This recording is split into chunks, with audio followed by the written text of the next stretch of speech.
Okay, so I want you to close your eyes for a second. Picture a map of the Eastern Mediterranean.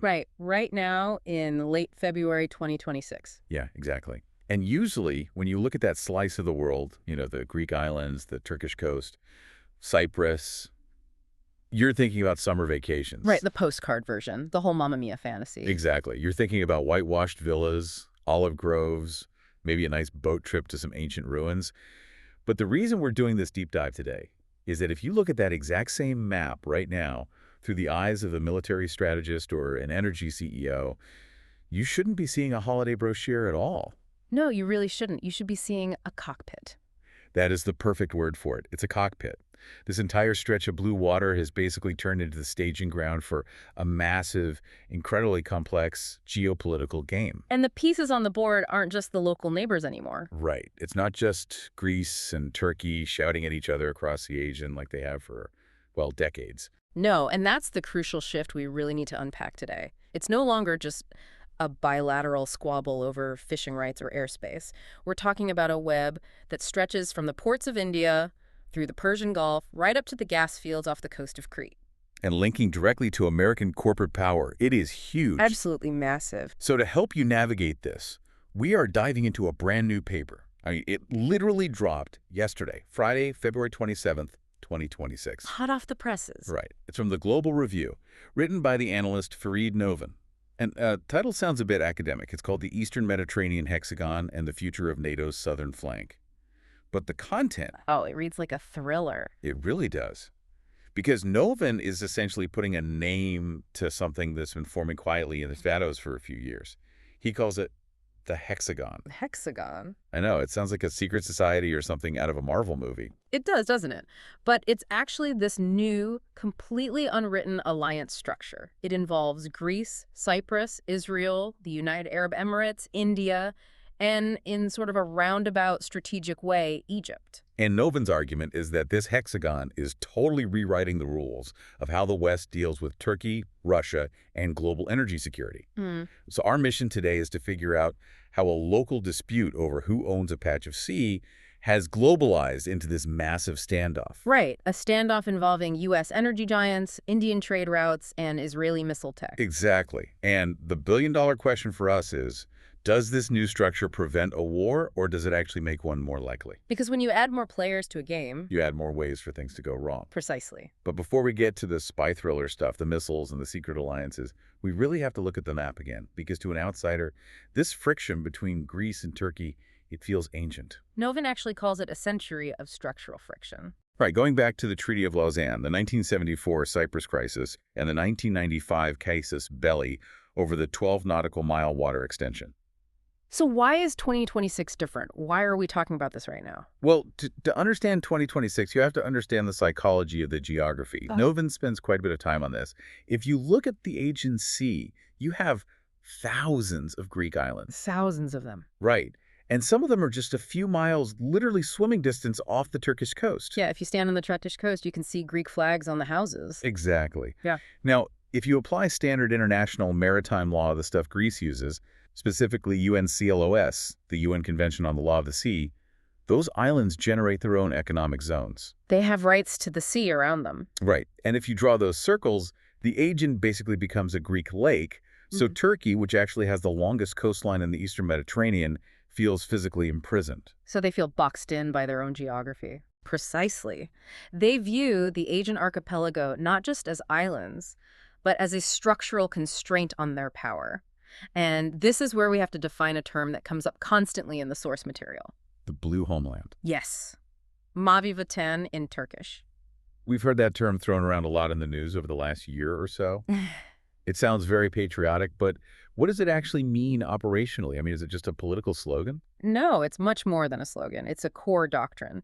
It's the fundamental idea that Turkey isn't just a land power. They believe they are a maritime power entitled to vast swathes of the sea, completely regardless of where the Greek islands are. Wow. Yeah.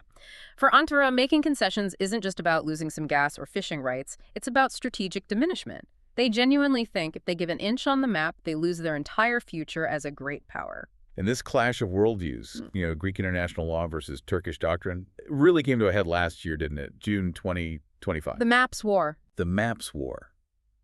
It's almost hard to overstate how angry everyone got about literal lines on a piece of paper. Both sides submitted conflicting maps to UNESCO. Greece drew lines based on UNCL's rules. And Turkey drew lines based on what they call a median line methodology. Right, median line methodology. Right. Which sounds incredibly technical, but the way I understand it from the paper, it's like, imagine you and I are standing on opposite sides of a swimming pool, but I'm standing in the water and you're on the deck. That's a great way to put it. Turkey basically drew a line right down the middle of the sea between the Turkish mainland and the Greek mainland, and they completely ignored the fact that there are hundreds of Greek islands in between. They pretended the islands just didn't exist for the purpose of the map. So they just erased them from the equation. Effectively, yes. They argued the islands shouldn't have a maritime zone that cuts off Turkey's access to the high seas. So by February 2026, you ended up with two completely different realities projected onto the exact same body of water. And usually in the past, this would be NATO's problem to fix. Like, hey kids, stop fighting in the southern flank. We have bigger fish to fry. But NATO is tired right now and distracted, and that is exactly why the hexagon was born. This is no longer just two NATO neighbors bickering. It's become a global, multipolar negotiation. The local players realized they couldn't rely on Brussels or Washington to micromanage this anymore. Exactly. They needed a new architecture. Okay, so let's get into the hexagon. Because when I read this part of the paper, I had a total aha moment regarding how modern alliances actually work. We usually think of alliances like NATO. There's a formal treaty, there's a big headquarters in Brussels, there's a piece of paper that says Article 5, if you hit him, I hit you. Right, and this is none of those things. The source is very clear on this. The hexagon has no charter, it has no headquarters. It doesn't even have a logo. Prime Minister Netanyahu used the term recently, but it's not a formal club. Neuvin actually describes it as a polycentric deterrence network. A polycentric deterrence network. I feel like I need a master's degree just to unpack that phrase. It is a mouthful. For you listening right now, maybe stuck in traffic, think of it as distributed interdependence. It's like a spider web rather than a stone wall. The idea is that if you mess with one member, let's say, Greece, you aren't just triggering a military response from Athens. Exactly. You are disrupting the trade flows of India, the financial investments of the UAE, and the energy security of Israel. So it's like a booby trap. You trip one wire, and 5 different heavyweights come down on you. And not because they necessarily love Greece, but because you mess with their money and their supply chains. That is the exact logic. It's commercial entanglement used as a weapon, and each player has a very specific role to play. It's almost like a cast of characters in a heist movie. Let's run through the cast. Who is the muscle in this operation? That would be Israel. They are the anchor. The source highlights this incredible shift where Israel and Greece have deeply integrated their defense. We're talking about the Achilles shield. The Achilles shield. That sounds incredibly dramatic. It is dramatic. It's a brand new €3 billion air defense system for Greece.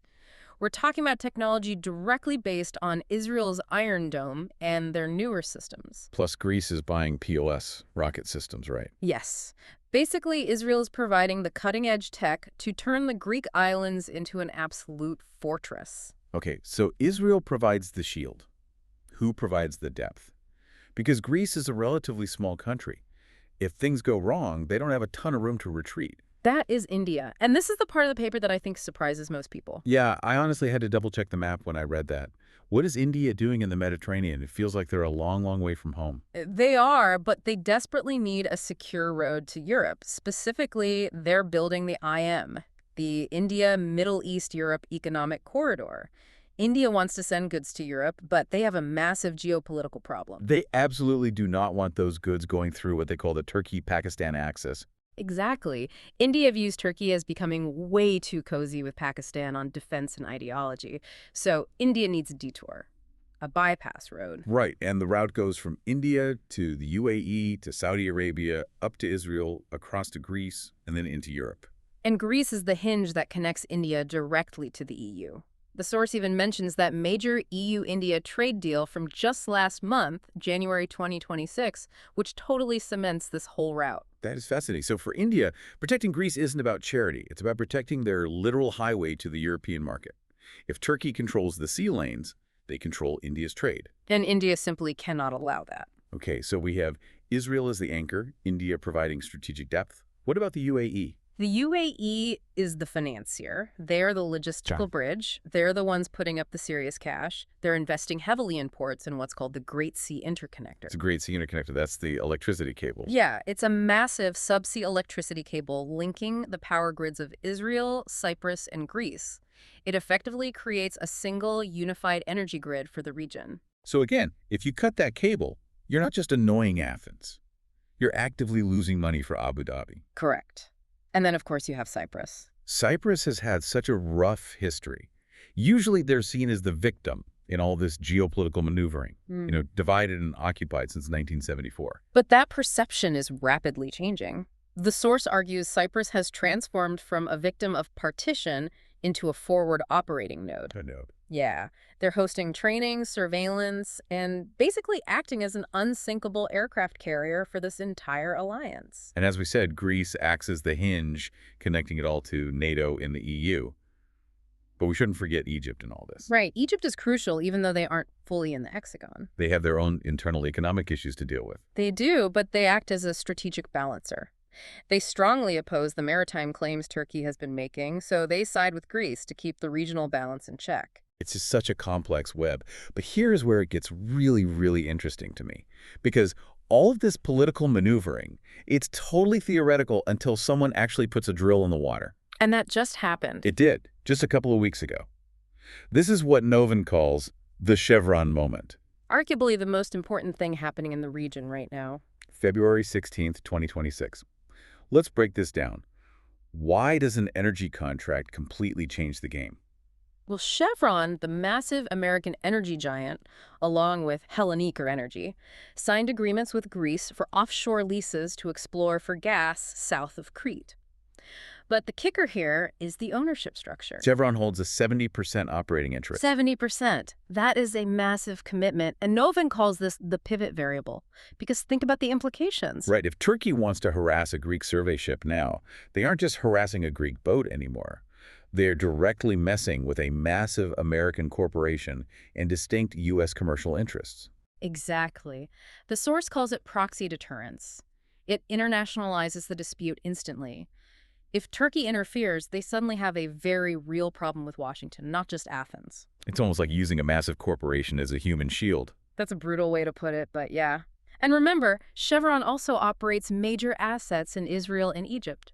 They are actively building a coherent energy ecosystem across the whole region. They have a deep vested interest in keeping things stable. So if you're the Turkish Navy, you really have to think twice before you buzz a ship that has a Chevron flag on it. Absolutely, and Turkey noticed this immediately. How do they react? Because I can't imagine they were thrilled. They weren't. Ankara issued a formal protest just days later, on February 19th. They view this energy development as completely incompatible with their blue homeland doctrine. To them, this is Greece and America encroaching on their continental shelf. So let me get this straight. We have this shadowy hexagon alliance arming up. We have Chevron dropping drills in disputed waters. We have Turkey furious and issuing formal protests. You'd think we'd be at war already. But, and this is the part that totally confuses me, the leaders are still drinking tea together. This is what Novin terms the diplomatic paradox. It is the weirdest part of the 2026 landscape. While all this military and corporate buildup is happening, Erdogan and Mitsotakis literally met in Ankara on February 11th. Just a few weeks ago. Yes, and they talked about increasing their bilateral trade to $10 billion. Talk about mixed signals. It's like, I'm buying laser defense systems to shoot you down, but hey, would you like to buy some of our olive oil? It's bizarre, but it reflects a very real constrained equilibrium. Neither side actually wants a war. War is incredibly expensive, unpredictable, and it completely ruins the tourism seasons for both countries. So they're trying to manage the rivalry without letting it explode. But man, this has to give NATO a massive headache. Oh, the alliance is struggling. The southern flank is totally fragmented because Turkey is still in NATO, and you can't just ignore them. Turkey is vital. Especially because of the Black Sea. Yeah. We have to talk about the Montreux Convention here. Yeah. For those of you who didn't major in 1930s international treaties, the Montreux Convention is a 1936 agreement that gives Turkey absolute control over the Bosphorus Straits and the Dardanelles. Basically, they hold the keys to the Black Sea. They control exactly who goes in and who comes out. And since the Ukraine war started, Turkey has used this convention to block Russian warships from reinforcing their fleet. which makes Turkey completely indispensable to NATO. NATO can't simply sideline them or kick them out because they desperately need that gatekeeper role against Russia. Exactly. It's a split-screen reality. In the north, Turkey is this vital, irreplaceable ally against Russia, but in the south, they are a revisionist challenger to Greece and Cyprus. And the hexagon is basically the rest of the region saying, look, we can't rely on NATO to fix this schizophrenia, so we are building our own deterrence. That puts it in such clear perspective. So where is this all going? The paper uses some game theory to map this out, specifically the Bayesian game, Yeah. which I love, by the way. It sounds very smart. But what does it actually mean in practice? It's a formal way of saying they're playing poker with the lights off. In a Bayesian game, every actor is constantly guessing what type of player their opponent is based on totally incomplete information. Right. Like, is Turkey a rational status quo actor who just wants money and trade?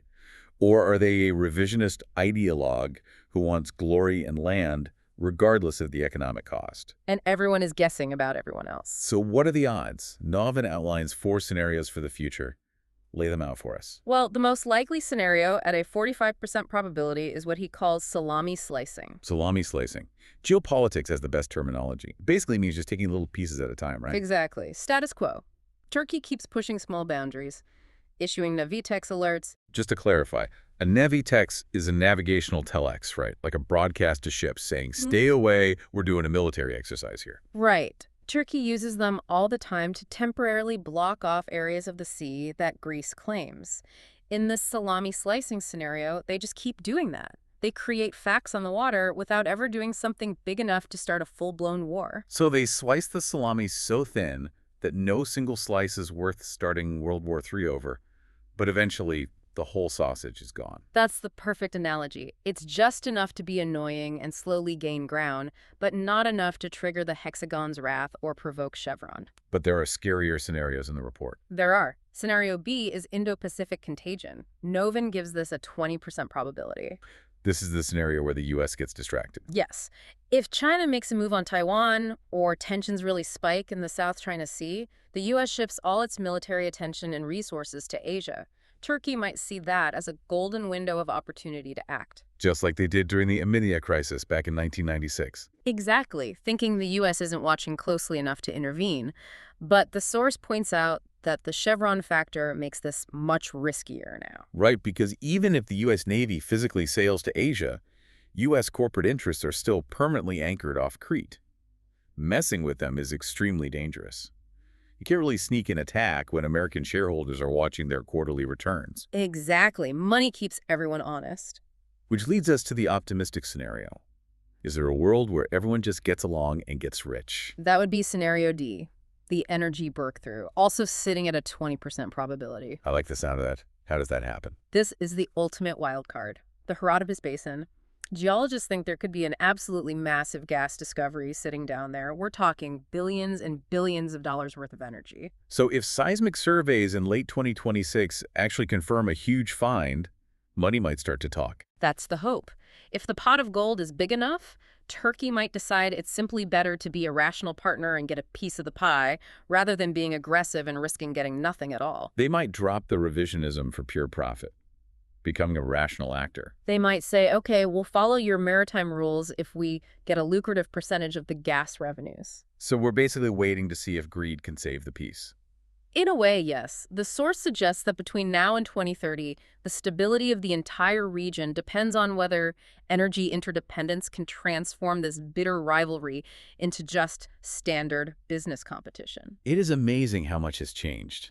We've gone from old-school bilateral naval standoffs to this incredibly complex web where a subsea electricity cable or an Indian trade route is just as important as a frigate. It really is a totally new era. Deterrence isn't just about how many tanks or jets you have anymore. It's about commercial entanglement. It's about Chevron.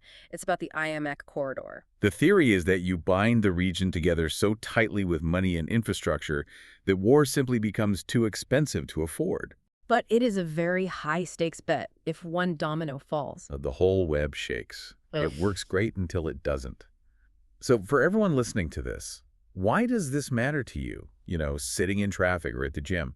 Why should you care about the Eastern Mediterranean hexagon? It matters because this is the plumbing of the global economy. That IMS corridor we talked about, it reduces shipping times between India and Europe by 40%. 40%. Yeah, that directly affects the price of everything from your smartphone to your clothes to your car parts. And energy prices, presumably. Absolutely. If the hexagon succeeds and that gas off Crete comes online, it permanently stabilizes energy prices in Europe and severely reduces dependence on other, less friendly actors. Hmm. But if it fails and conflict breaks out, you are looking at supply chain shocks that will make the last few years look mild. And it's a massive test case for NATO, isn't it? That's the big institutional question here. Can the alliance actually survive when its members have totally different conflicting goals? NATO is really struggling to find its footing in a multipolar world. What happens in the Eastern Med this year is going to set a huge precedent for how we handle these complex internal frictions moving forward. Well, we are definitely going to be watching the news out of Crete very closely these next few months. Definitely. Keep an eye on those seismic survey ships. They really are the new front line. I want to leave you all with a thought based on that energy breakthrough scenario we just discussed. We usually think of natural resources as something countries fight over. Wars for oil. Historically, yes, that's the standard pattern. Resource scarcity drives conflict. But here, we have the exact opposite hope. We are hoping that finding billions of dollars of gas will actually stop a fight through commercial entanglement. But here's the provocative question I want you to take with you. If they do find that massive gas field in the Herodotus Basin later this year, does ideology really dissolve into profit? Or does a pot of gold that size just make the competition for the spoils even more violent? That is the multi-billion-dollar question, because when the stakes get that high, sometimes rational actors just stop acting rationally. Something to chew on. That's it for this deep dive into the hexagon. Thanks for listening, and we'll catch you on the next one. Take care.